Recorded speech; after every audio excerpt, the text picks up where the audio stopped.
ડાકોર પગપાળા યાત્રાળુઓ માટે સેવા કેન્દ્રમાં ભક્તોની નિષ્ઠા અને સમર્પણનું સન્માન. ડાકોર ભગવાન શ્રી રણછોડરાયના દર્શન માટે પગપાળા જતા ભક્તો માટે વિવિધ સેવાઓ આપતા સેવા કેન્દ્રમાં ભક્તજનો દ્વારા સેવા આપનાર ભક્તોનું સન્માન સમારોહ યોજાયો હતો. આ પ્રસંગે સેવામાં અગ્રેસર રહેલા પ્રવીણચંદ્ર એસ. ગજ્જર અને રાજુભાઈ પટેલ સહિત અન્ય ભક્તોને શ્રદ્ધાળુઓ દ્વારા અભિનંદન પાઠવાયા હતા. પ્રવીણચંદ્ર એસ. ગજ્જર અને રાજુભાઈ પટેલે વર્ષોથી આ સેવામાં પોતાની નિષ્ઠા અને સમય અર્પણ કર્યો છે. પગપાળા યાત્રાળુઓ માટે આરામ અને આરોગ્યની સુવિધાઓ, ભોજન પ્રસાદ, પાણી અને દવાઓ જેવી મહત્વપૂર્ણ સેવાઓ તેઓ સતત ઉપલબ્ધ કરાવી રહ્યા છે. ખાસ કરીને મહાશિવરાત્રી, કારતક પૂનમ અને રથયાત્રા જેવા તહેવારો પર લાખો ભક્તો પગપાળા યાત્રા કરે છે. ત્યારે આ સેવા કેન્દ્ર એક આશરો પૂરું પાડે છે. સન્માન સમારોહમાં અનેક ભક્તોએ ભાગ લીધો હતો અને સેવાભાવી ભક્તોને શુભેચ્છા પાઠવી હતી. આ પ્રસંગે હાજર રહેલા ભક્તોએ જણાવ્યું કે સેવા એ પરમ ધર્મ છે. પ્રવીણભાઈ અને રાજુભાઈ જેવા સેવાયોગી ભક્તોની સ્વાર્થ ભાવથી આ સેવા કરે છે, જેનાથી હજારો યાત્રાળુઓને આશીર્વાદ મળે છે. પ્રવીણચંદ્ર ગજ્જર અને રાજુભાઈ પટેલે પણ ભક્તોનો આભાર માન્યો અને જણાવ્યું કે તેઓ ભવિષ્યમાં પણ યાત્રાળુઓ માટે આ સેવા કાર્ય ચાલુ રાખશે. આ પ્રસંગે વિવિધ ભજન મંડળીઓ દ્વારા સાંસ્કૃતિક કાર્યક્રમો યોજાયા અને ભક્તજનોને પ્રસાદ વિતરણ પણ કરવામાં આવ્યું. આ પ્રસંગે તમામ ભક્તોએ એક જ સ્વરમાં પ્રાર્થના કરી કે ભગવાન રણછોડરાય સદાય તેમનો આશીર્વાદ બક્ષે અને આ સેવા કાર્ય સતત વધતું રહે.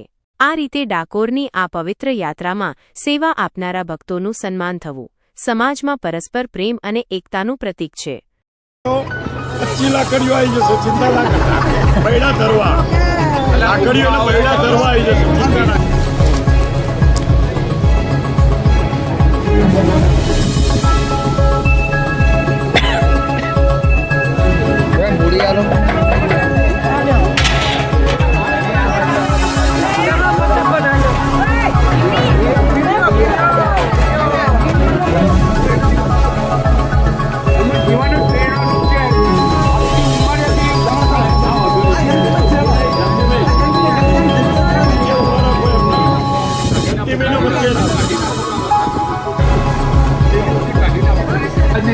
કેમ મોડા એવું કહ્યું?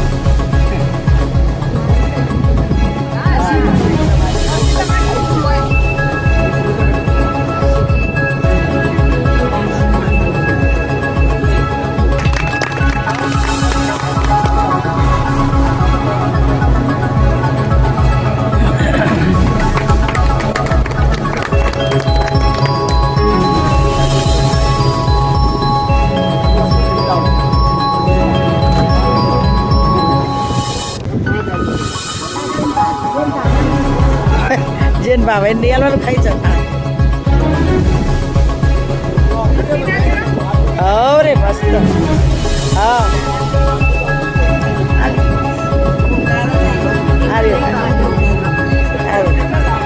મારો મેં જાતે જ ઉતાર્યો.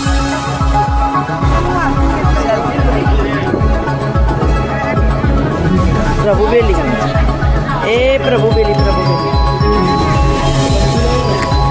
એના મોઢા મેલા જો આગળ સમજુ મોઢા મેલા બંધ.